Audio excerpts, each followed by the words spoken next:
మన దేశంలో హిందూ సంప్రదాయానికి ఒక ప్రత్యేక ప్రాధాన్యత కలదు. అయితే తెలుగు మాసాల్లో వచ్చే ప్రత్యేకమైన రోజులకు ఒక గొప్ప విశిష్టత ఉంది.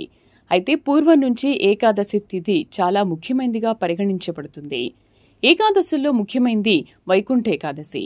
ఈ ప్రత్యేకమైన రోజున భక్తులు ఉపవాసం ఉండి ఆచారాల ప్రకారం విష్ణువును పూజిస్తారు. ఇలా చేయడం ద్వారా శుభ ఫలితాలను పొందవచ్చు. మార్గశిర మాసంలోని శుక్లపక్షంలో వచ్చే ఏకాదశిని మోక్షద ఏకాదశి అంటారు.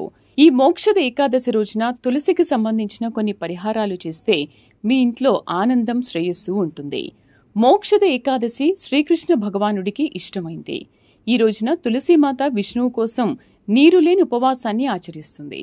అందుకే తులసి మొక్కకు ఏకాదశి రోజున నీరు పోయడం చేయకూడదు. మోక్షద ఏకాదశి రోజున ఆర్థిక లాభం కోసం ఇలా చేయొచ్చు. తులసి మొక్కలో ఒక నాణాన్ని పాతిపెట్టి ఆపై తులసీమాతను నమస్కరించాలి. ఈ పరిహారాన్ని అనుసరించడం ద్వారా ఒక వ్యక్తి తన ఆర్థిక పరిస్థితిలో మెరుగుదలని చూస్తాడు. మోక్షద ఏకాదశి రోజున తులసికోట వద్ద తప్పనిసరిగా నెయ్యి దీపం వెలిగించాలి. దీంతో పాటు తులసి చుట్టూ 21 సార్లు ప్రదక్షిణలు చేయాలి. ఇలా చేయడం ద్వారా విష్ణువు, లక్ష్మీదేవి అనుగ్రహాన్ని పొందవచ్చు.